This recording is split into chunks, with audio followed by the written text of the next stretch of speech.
နေ့မှာတော့မိန်းကလေးတစ်ယောက်ဟာတစ်ပင်ချေရင်းမှာဒဏ်ရာရပြီးလဲလျောင်းနေတဲ့လှပတဲ့ငွေဖြူလေးတစ်ကောင်ကိုတွေ့ရှိခဲ့ပါတယ်။တနာစိတ်ဝင်သွားတဲ့သူမဟာငွေလေးကိုအိမ်သို့ခေါ်ဆောင်လာပြီးဒဏ်ရာတွေကိုဆေးထည့်ပေးအစာကျွေးပြီးဂရုတစိုက်ပြုစုစောင့်ရှောက်ခဲ့ပါတယ်။ဒါပေမဲ့သူမပြုစုနေတဲ့ငွေလေးဟာတာမန်တတော်ဝါမဟုတ်မှန်းသူမလုံးဝမသိခဲ့ပါဘူး။ညစဉ်ရောက်ရှိလာတော့အဖော်ညဘက်သူမအိပ်ပျော်သွားတဲ့အခါမှာတော့ထူးဆန်းတဲ့အံ့ဖွယ်အမှုတစ်ခုဖြစ်ပေါ်ခဲ့ပါတယ်။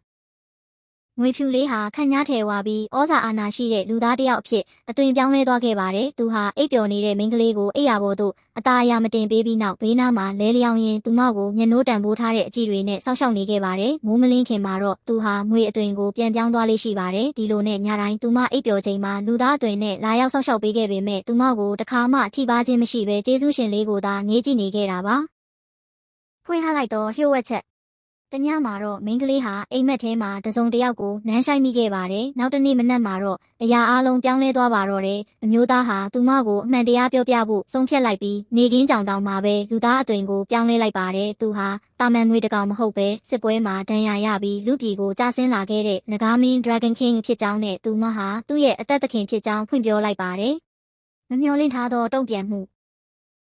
ဒါပေမဲ့အမှန်တရားကိုတီးလိုက်ရတဲ့အခါမိန်းကလေးဟာအကြီးအကျယ်ထိတ်လန့်သွားပြီးအော်ဟစ်ကထွက်ပြေးသွားပါတော့တယ်။သူမကိုတကယ်ချစ်မိသွားတဲ့နတ်မင်းကြီးဟာသူမရဲ့တုံ့ပြန်မှုကြောင့်မှင်တက်ကြံရစ်ခဲ့ရပါတော့တယ်။